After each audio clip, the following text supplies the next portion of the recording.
सुवर्ण अक्षराने लिहिण्यासारखा आहे आणि निश्चितपणे त्यांच्यासारखा व्यक्ती गेल्यामुळे एक मोठी पोकळी निर्माण झाली आहे। कारण डॉक्टर जयंत नारळीकर यांच्यासारखे लोक तयार होण्याकरता अनेक पिढ्या लागतात।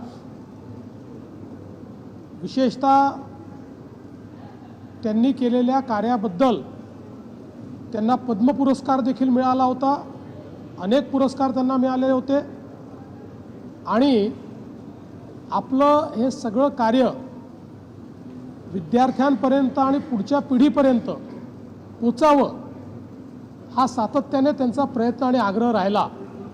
आणि म्हणूनच एका विज्ञाननिष्ठ खगोल तज्ज्ञाला आज आपण मुकलो आहोत। मी त्यांना विनम्र श्रद्धांजली अर्पण करतो। मंत्रिमंडळाने देखील आज त्यांना विनम्र श्रद्धांजली अर्पण केली आहे। आज मंत्रिमंडळाने महाराष्ट्राची नवीन हाऊसिंग पॉलिसी, नवीन गृहनिर्माण धोरण हे मंजूर केलेलं आहे।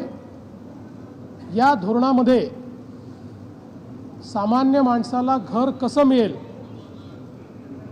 माझं घर माझा अधिकार अशा प्रकारच्या ब्रीदवाक्याने हे धोरण प्रेरित आहे। या धोरणामध्ये मुंबई MMR सहित संपूर्ण महाराष्ट्रातल्या भविष्यातल्या गृहनिर्माणाच्या धोरणाचा आढावा घेण्यात आलेला आहे। कुठे घरं बांधावे लागतील, किती घरं बांधावे लागतील, कशा प्रकारचे ट्रेंड्स आहेत याचा विचार केलेला आहे।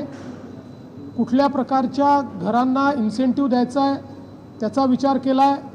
अफोर्डेबल हाऊसिंग, इन्क्लुझिव्ह हाऊसिंग याचा विचार केला आहे। आमचे जे वृद्ध लोकांची लोकसंख्या वाढते आहे त्याचा विचार केला आहे। वर्किंग वुमेन्सचा विचार केलेला आहे, विद्यार्थ्यांचा विचार केलेला आहे, कामगारांचा विचार केलेला आहे।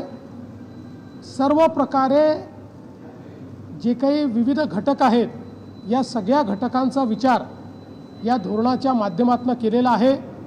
स्वयं पुनर्विकासाचा विचार केला आहे। या निमित्ताने सर्व प्रकारच्या योजना आणि लाभार्थी यांना महाआवासच्या सिंगल पोर्टलवर आणण्यात येणार आहे आणि त्यातनं सर्वांना योग्य प्रकारे लाभ मिळाला पाहिजे, तो पारदर्शीपणे मिळाला पाहिजे याचा प्रयत्न केला जाणार आहे।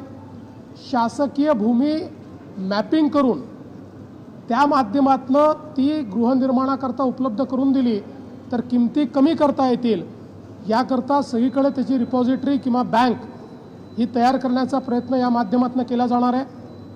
या सगळ्या गृहनिर्माणामध्ये सस्टेनेबिलिटी हा एक महत्त्वाचा इश्यू आहे।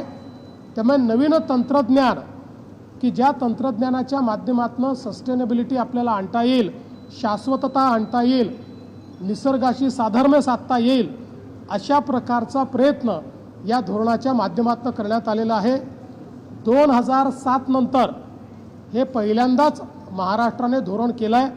2015 साली आपण धोरण केलं होतं, परंतु ते धोरण आपण अंतिम करू शकलो नव्हतो आणि 2019 साली पण आपण केलं होतं, पण त्याच्यानंतरच्या सरकारने ते धोरण त्या ठिकाणी काही लागू केलं नाही।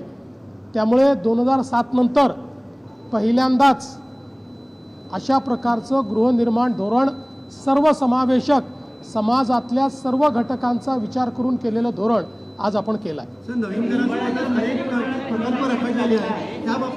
या धोरणामध्ये रखडलेले प्रकल्प, अर्धवट असलेले प्रकल्प, रिडेव्हलपमेंट या सगळ्या गोष्टी आपण घेतलेल्या आहेत।